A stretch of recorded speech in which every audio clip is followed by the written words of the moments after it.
Hi there YouTube, XtremeTrainz here. As you can see from the title of this video and the thumbnail, this review is going to be a Thomas Wood theme review, and excitingly in front of me I've got the brand new for 2019 Thomas Wood Kevin. Well, that's what I've got to say about him before we go straight into the packaging. So, let's do it.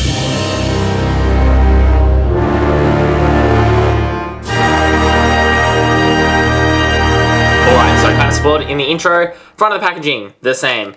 Back of the packaging. Bingo, there we go. Once again, very normal.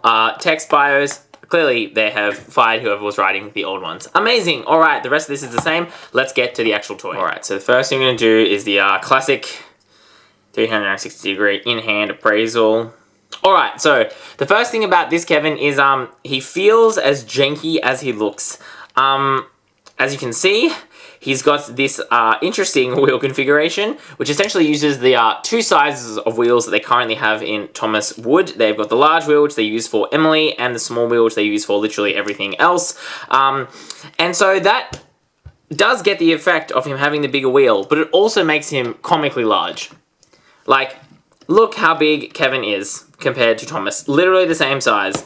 And obviously this is a problem for a lot of the roadway vehicles, but this to me is a little bit ridiculous.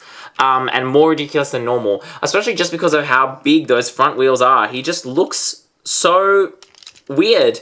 On the other hand, I'm excited to see they've done some interesting stuff here. For example, by moving the wheel so it actually does protrude beyond the rest of the body of the toy, which is something that I haven't seen them do before in Thomas Wood. So they are experimenting with new designs. I just think this is a really weird design. In terms of what we actually get, you can see you get a crane arm with a magnet on it, which can lock in two positions. So it can either be at the bottom here, or it can be at the top, and it will actually lock into place. So you can see there's a little locking mechanism at the back here, which means you can either have it flat, or you can have it up. While I'm glad these things exist, it would have been nice if it could have had a bit more motion, especially because, you know, Kevin is very expressive and he uses this to express. I think having more down somehow would have been really nice to have. I'm not quite sure how they could have done that. But anyway, that aside, you can see the details on the side here. We're getting to the face, I promise.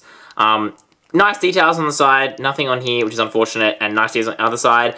On the front, which is kind of hard to see, you can see we've got the printing of the hazard stripes, which is a little bit crooked on this one, classic. And also Kevin's face. I think Kevin's face is very good.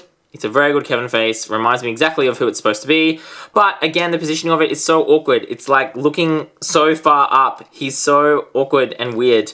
And additionally, he also doesn't have a coupling on the front. You know, and like, you know, obviously he shouldn't really have a coupling on either end. But at the point at which you're going to give him a coupling on the back, why would you not just put one at the front?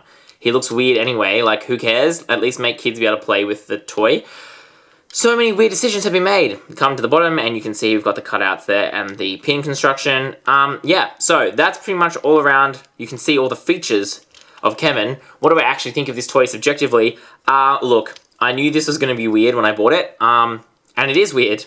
And I bought it. So I kind of bought this guy as a bit of a curiosity just to kind of see what they were doing with some of the more interesting Thomas Wood designs.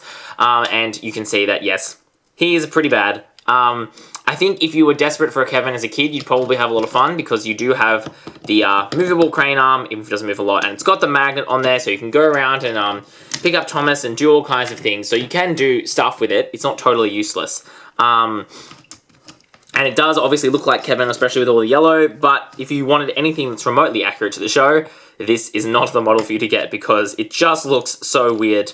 And again, when you think about his price, the same as the tank engines, I think I paid about $17 Australian for this figure, or this toy, sorry.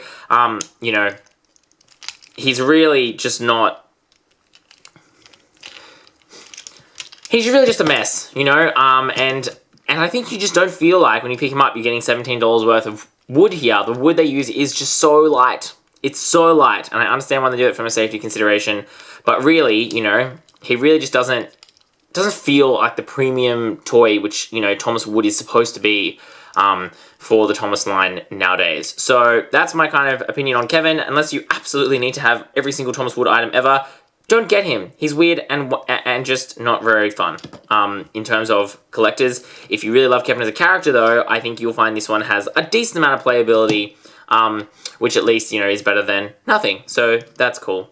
Alright, that's all I've got time for to talk about in this review. Let me know your thoughts on Thomas Wood 2019 Kevin. I'm really curious to see what your thoughts about him are, given how weird and wonderful, maybe not so wonderful, he is. Alright, as always, thanks for watching, guys. That's all I've got time for. This is XtremeTrainz.